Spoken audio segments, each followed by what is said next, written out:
Back in Malaysia, their mom used to always say this saying about a bird, which I right now I just can't remember it, but basically in English it means, you know, every bird has its day that falls off a tree.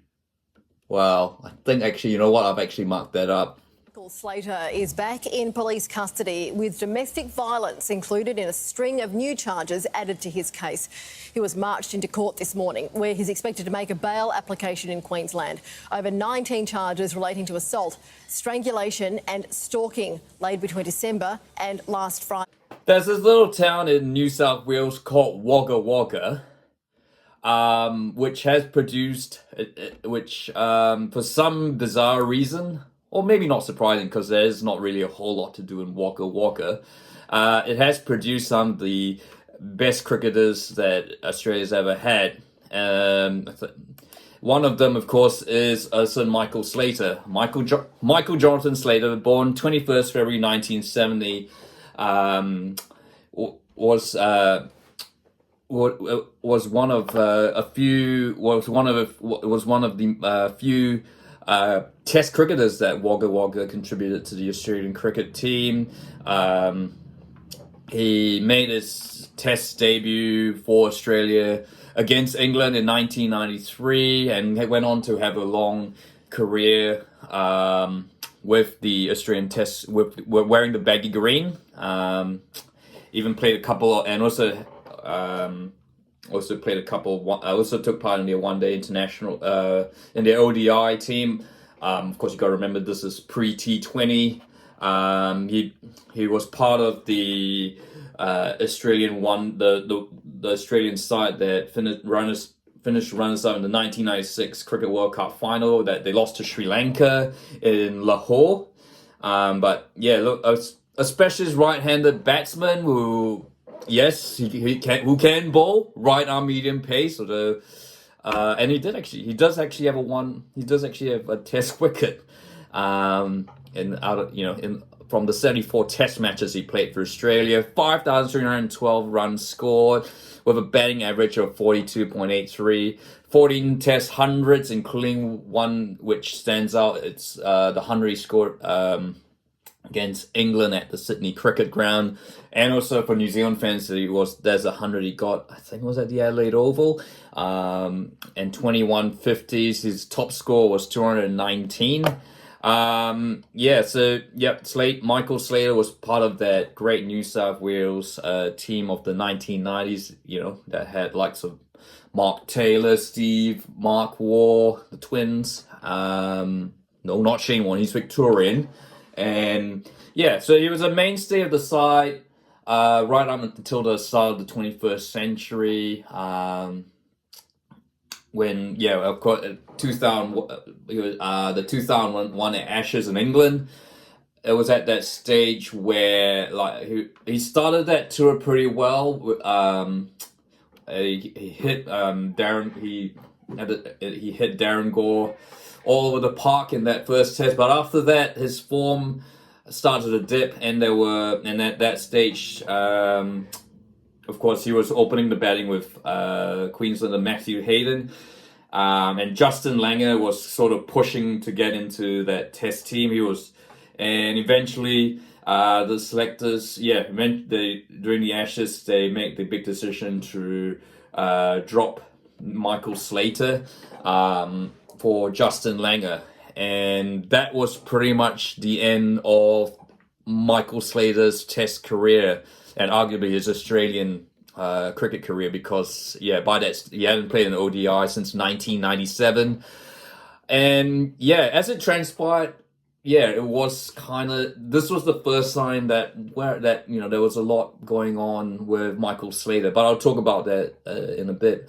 That is a blinder from Nathan Lyon, and again it's another game changer for Australia. A partnership building, and it's taken. So Michael Slater, eventually, after finishing off his cricket career, he, like all past Test cricketers, started a career in media. He first made his commentary debut in 2005. Actually, was not the but I actually believe it was when Australia toured New Zealand. Michael Slater's first commentary job was with Sky Sports New Zealand when Australia were touring New Zealand. Correct me if I'm wrong there, by the way. Subsequently, he did a rather respectable job. Look, I mean, I don't. And again, correct me if I'm wrong. I don't think he ever had any training in media or journalism. So, but he was, obviously with the experience of playing 8 years of international cricket along, and there was a lot of insight he could provide. But not just that, he was eloquent and very listenable. And so New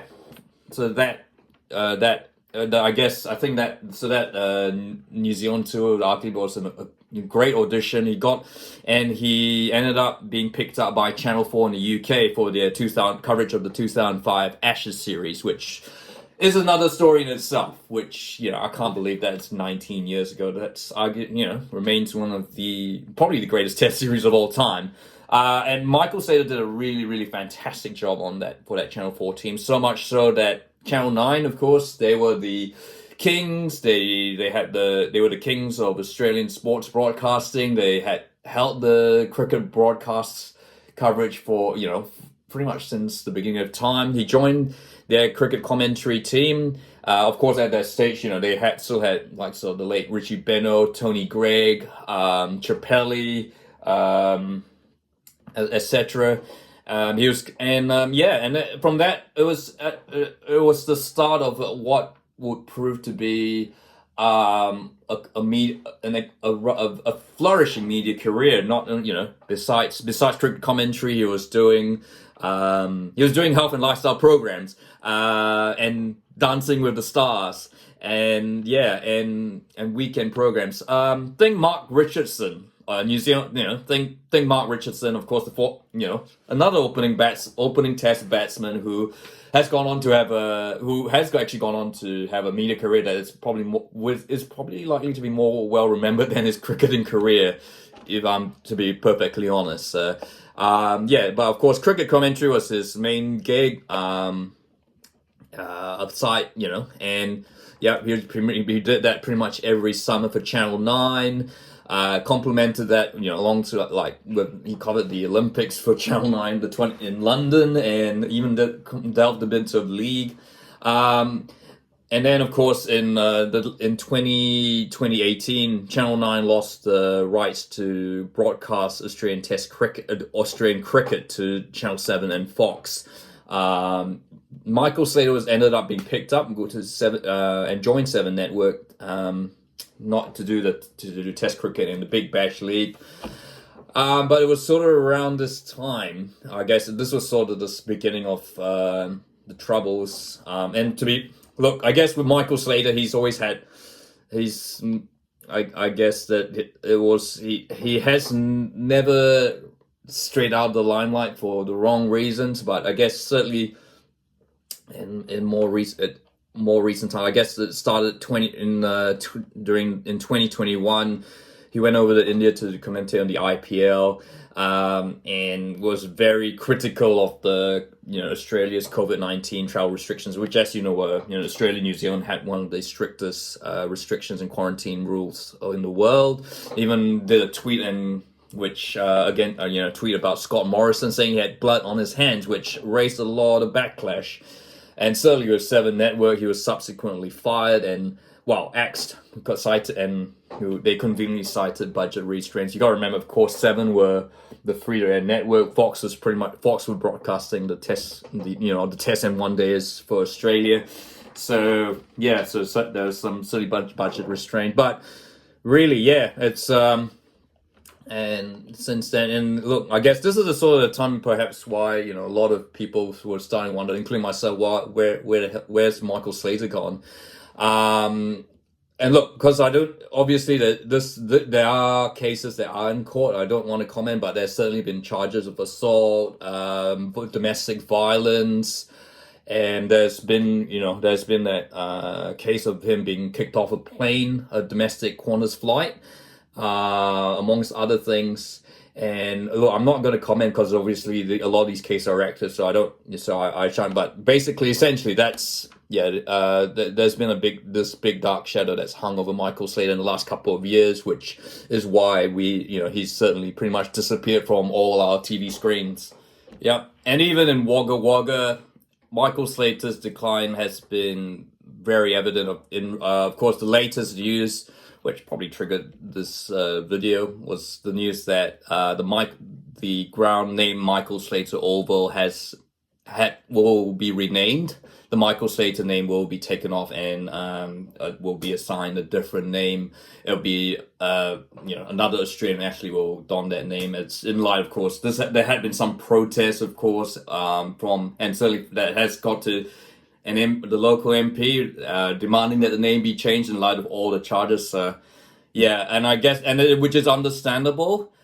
It is very sad, of course. But yeah, it just typifies the huge fall of grace that Michael Slater has taken in the last couple of years. But yeah, look, I mean that it's not as if Michael Slater's a bad. Look, I can't judge about Michael Slater. I don't know the man personally, but what we do know, of course, and it's certainly it was something that was quite evident during his cricket career. Like and something that has come out that this particularly came out in 2001 when there was these stories of him having a dispute with the Australian selectors coaches and Justin Langer, who would ultimately replace him in the Test side.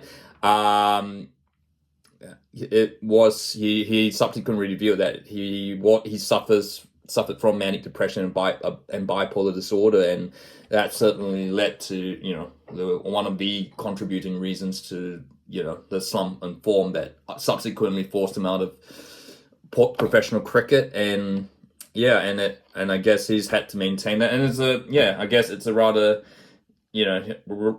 sad story. And I mean, for not obviously, I'm not a medical professional and not wanting to comment and not wanting to excuse the things he's done, but it can explain, perhaps it is a rationale for why he might have gone on doing things we do, erratic things that when you're certainly when you're bipolar or having depression, you do all sorts of erratic things. And look, I don't know what treatment he's getting and all that, but I mean, in the first instance, it's brave for him to come out and explain it. And I guess it's a shame though, like in the 1990s to 2000s when he was playing, that mental health was something that was kind of really brushed aside and just not really cared about. I mean, if he was imagine if he was playing right now actively, and everyone will be all over him in terms of support and treatment and care, and he'd be almost regarded as a hero rather than being vilified. Look, I mean, it's a big what if, and who knows? I mean, look, it's been, Slater has come out and said he has suffered it all his life, and it is such a shame though that he just lived in the wrong time when.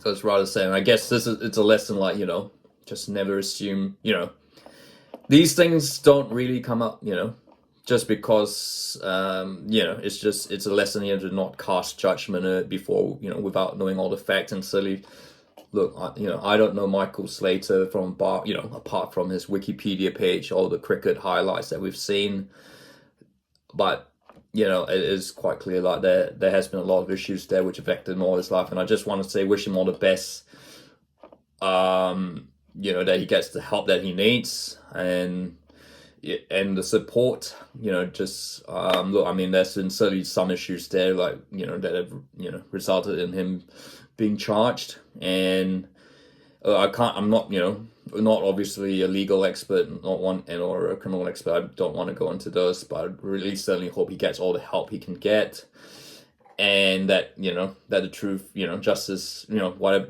that the right outcome is served. And look, I mean, there are people out there who certainly, like myself, everyone who needs help from a mental health point of view. And all I can say is, if you think you have some issues, just go and seek help. There are a lot of outlets out there. So Yeah, so that's really it. It's a sad story about Michael Slater, and it's a really sad story of the fall of grace. But yeah, look, I ordinarily say like and subscribe. I'll say that cautiously because I think look, if you like what this video do for you to like, I think it's worth definitely sharing. And feel free to subscribe. But I do want to end and say, look, if you need help, don't be shy to ask for help.